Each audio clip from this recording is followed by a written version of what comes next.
La responsabilité sociale, on revient toujours à la même base, c'est comment dire, de témoigner des faits et gestes de la société avec le plus d'objectivité possible. Alors donc, finalement, le journalisme est en quelque sorte le représentant du public qui voit, hein, qui est mandaté pour voir ce qui se passe dans la société et en témoigner le plus correctement possible. Et la responsabilité sociale, c'est que tout ça doit se faire en respectant, évidemment, l'éthique professionnelle. D'un côté, les droits de la presse, d'accord, mais aussi les responsabilités inhérentes qui vont avec ces droits. Hein. Et il y en a beaucoup d'ailleurs. So I see my social responsibility as one to basically citizens, to this idea that what I'm here to do is to provide information to them to allow them to make decisions about their lives in the face of often controversial scientific information or controversial health information, that kind of sense. So for me, that's always my first kind of space and obligation. From there, obviously, I have other things and other loyalties that I always need to check in the sense of I need to think about myself and my family. I need to think about, you know, the researchers that are there. I need to think about my employer and the people that are done.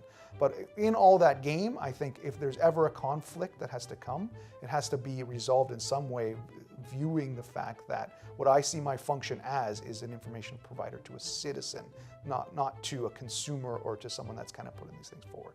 That's as short as I can say it without expanding on all the things that are in there. A lot of embedded ideas in that one. My social accountability or my responsibility as an ethicist, and that's how I would position myself, is to fairly and as objectively as possible present my ideas in an academic space and in a public space. And in particular, I see that articulated around not coming up with the easy solution or the dogmatic solution. That's why I almost never accept to participate in a dialogue that's yes or no, black or white. My job is to help bring clarity to a situation that's complex, or to show that a situation that looks simple is more complex than people think. And that's the starting point to give people the tools that they need to critically engage with the subjects that are important to civil society.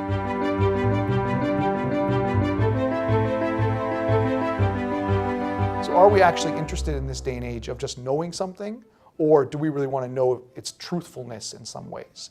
And I think that's often where the problem kind of lies in that kind of a sense, is that there's a lot of things that we've built up in a lot of ways we've wanted to talk about these ideas, a lot of interests that we have that do overlap, but then in terms of how we actually want to go about that, do we want to do it in a slow, sustained, building towards things fashion, or are we more interested in a quick, let's keep discussing, we're going to find the truth sooner or later? Because most journalists, they may not get this from training, but it comes over time, or it's just there in who they are. It's the desire for a rapid amount of information is because if we keep thinking, if we keep talking, maybe we'll move somewhere. Instead of, let's pause for a little bit and think and see if we can come up with a better way to go about this. Autant les journalistes trouvent le monde des chercheurs hautain, des pelleteurs de nuages, et décrocher de la réalité, des lunatiques, autant le milieu des chercheurs pense que les journalistes sont des gens qui travaillent les coins ronds, qui sont superficiels et qui font du travail approximatif. Alors, une fois qu'on sait que ces préjugés existent, puis ils continuent d'exister d'ailleurs, peut-être qu'il y a moyen de voir comment on peut s'arrimer les uns aux autres. I would say it's a lack of recognition of the other.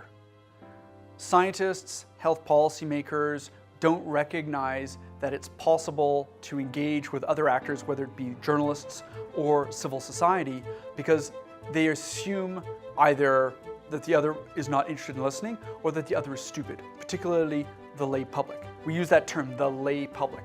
They're stupid, they just need to be educated. So that information never gets diffused. Or because we think they're stupid, we don't trust how they're going to react.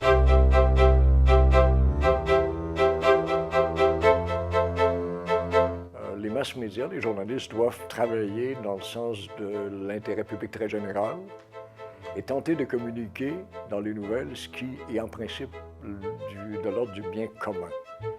Mais les médias sont un peu fautifs. Ce n'est pas les médias comme notre époque. Hein. On vit à la vitesse de la lumière et ça va extrêmement rapidement. Et je dirais, la science n'est pas nécessairement... Le public aime bien ce qui est intéressant. La science n'est pas nécessairement toujours intéressant. C'est d'intérêt public, mais ce n'est pas nécessairement intéressant. Alors, comment ces communautés peuvent-ils se parler? D'abord, encore faut-il qu'ils puissent être conscients qu'il y a une collision de valeurs, puis qu'il y a une différence au plan des objectifs, au plan, je dirais, des perceptions, des orientations. Alors, il faut d'abord briser un certain nombre de préjugés. Avant, pour les briser, il faut les connaître, il faut les nommer. Une fois qu'on a nommé ces préjugés, ces perceptions, bien, peut-être que le dialogue peut se faire. Mais il y a vraiment un travail d'abord préalable à faire. I think I would try to be, or I would probably choose to be the position where I could be an exemplar, where I would have ability to just be a knowledge broker, have as much knowledge as I need, and ability to communicate it very well.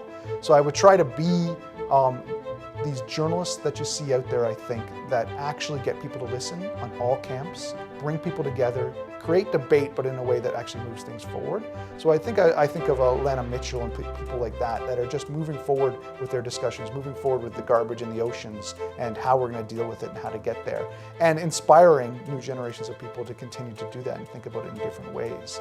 The people she speaks to aren't just the public or people that are reading her audience. They're not just the researchers, they're not just the journalists. She is somehow able to speak to everyone at the same time and with the same language and with the same depth. And that's what I would try to work towards. And I hope I do on some level, but I still got some time to go for that. I think an openness towards dialogue and recognizing the diversity of interests. And I think that was a clear message that came from our presentations, but also from the discussion with the audience.